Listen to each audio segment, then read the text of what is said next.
Assalamualaikum warahmatullahi wabarakatuh. Selamat siang semuanya. Sebagai perkenalkan, nama saya Adam Rizky Azizi dari Babil Adam dengan NIM 3010230035 dari angkatan 2023. Nah, pada kesempatan kali ini saya akan menjelaskan tentang cara bertayamum untuk orang yang sakit ya, terutama untuk orang yang tidak bisa terkena air, dan juga bagaimana tata cara sholat untuk orang yang sakit, bisa dengan duduk ataupun berbaring seperti itu.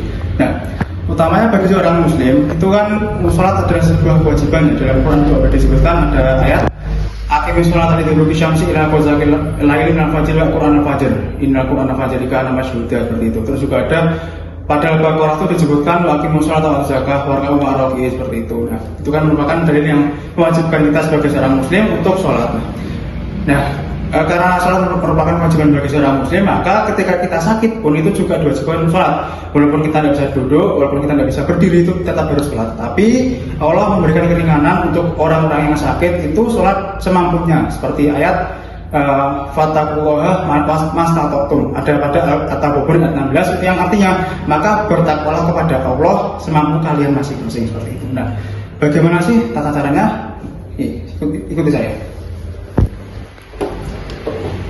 Nah, yang pertama ya, sebelum kita sholat itu kan yang paling penting atau bersuci dulu. Nah, untuk bersuci itu yang pertama kita kan ada wudhu. Kalau misalkan kita sakit terus kita tidak bisa kena air, misalkan ada tangan diperban ataupun ada tangan yang luka terbuka, itu kan tidak bisa kena air ya, karena takut basah lagi. Nah, kita bisa menggantinya dengan tayamum. Tayamum seperti apa? Nanti kita menggunakan debu, hanya debu yang suci ya, ada bisa pada tembok maupun dinding yang lainnya, seperti itu. Untuk niatnya sendiri itu juga beda. Niatnya ada berbunyi nawaitu tayammuma istibahati sholati fardhulillah ta'ala, seperti itu. Nah, untuk tayamum ini ada sebuah dinding, dan dinding kan kita harus pastikan dia berdebu dan debunya itu harusnya suci.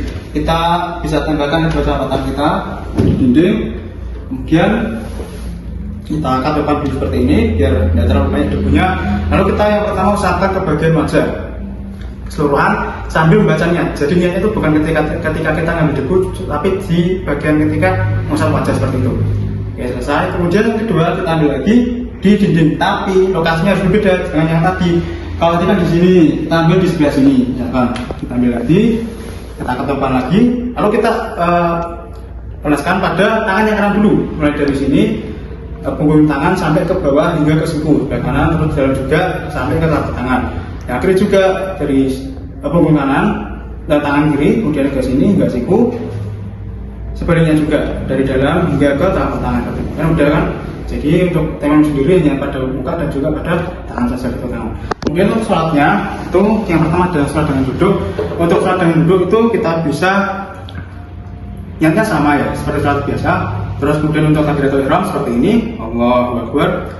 Lalu kita baca doa kita dan juga surat Al-Fatihah. Setelah Al-Fatihah kita bisa baca surat-surat pendek, yang misalkan ada 3 surat Al-Ikhlas, Al-Falaq dan juga An-Nas. Kita bisa pilih salah satu surat pendek.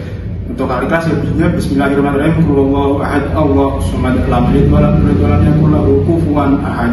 Untuk Al-Falaq Bismillahirrahmanirrahim, Qul a'udzu birabbil falaq min syarri ma khalaq wa min syarri ghasiqin idza waqab wa min syarri nafathati fil 'uqad wa min syarri hasidin idza hasad. Surat An-Nas Bismillahirrahmanirrahim, Qul a'udzu birabbin nas malikin nas ilahin nas min syarri waswasil khannas alladzi yuwaswisu fi sudurin nas minal jinnati wan nas. Nah, kita bisa pilih salah satu dari surat itu, ataupun seperti surat Al-Ahzab, An-Nasr ataupun Al-Kafirun, ataupun surat-surat pendek lainnya yang ada di dalam Al-Quran, seperti itu. Untuk kemudian nanti kan ada seperti ini ya, takbiratul ihram, terus baca surat Al-Fatihah, surat pendek, kemudian kita bisa rukuk. Rukuk itu kita taruh tangan seperti ini di bagian lutut, kemudian untuk kepala kita bisa untuk tekuk sedikit, jangan terlalu banyak, kemudian ada i'tidal juga sama seperti ini, berdiri dengan tegak, berdiri dan tegak. Kemudian untuk rukuk tadi sudah, kemudian untuk sujud itu sujud kita agak dalam sudut kepalanya sudah ke bawah seperti rukuk, cuman kepalanya ke bawah lagi seperti ini. Kemudian duduk di antara dua sujud itu hampir setara dengan rukuk, cuma kepalanya agak ke atas. Kalau rukuk kan segini. Ini untuk duduk di antara dua sujud, ataupun duduk duduk yang tasyahud awal ataupun akhir juga seperti ini. Terus kemudian sujud lagi, kemudian duduk tasyahud, bisa akhir ataupun awal. Kemudian baru salam, seperti itu. Lalu untuk orang yang sakit, dia tidak bisa sholat dengan duduk, dia bisa sholat dengan yang berbaring. Untuk tata caranya juga sama, takbiratul ihram, kemudian Untuk rokok juga nanti kepalanya diangkat sedikit, sujud diangkat lagi, kepalanya diangkat ke atas. Kalau misalkan orang tersebut tidak bisa sholat dengan berbaring, dia bisa sholat dengan isyarat kedua bola mata, dengan membuka kelopak mata ataupun menutup kelopak mata seperti itu, isyarat mata aja. Oke, itu merupakan tata cara bagi orang yang sakit bagaimana sholatnya, kemudian bagaimana cara bersucinya, itu menggunakan tayamum sehingga orang tersebut tidak bisa terkena air.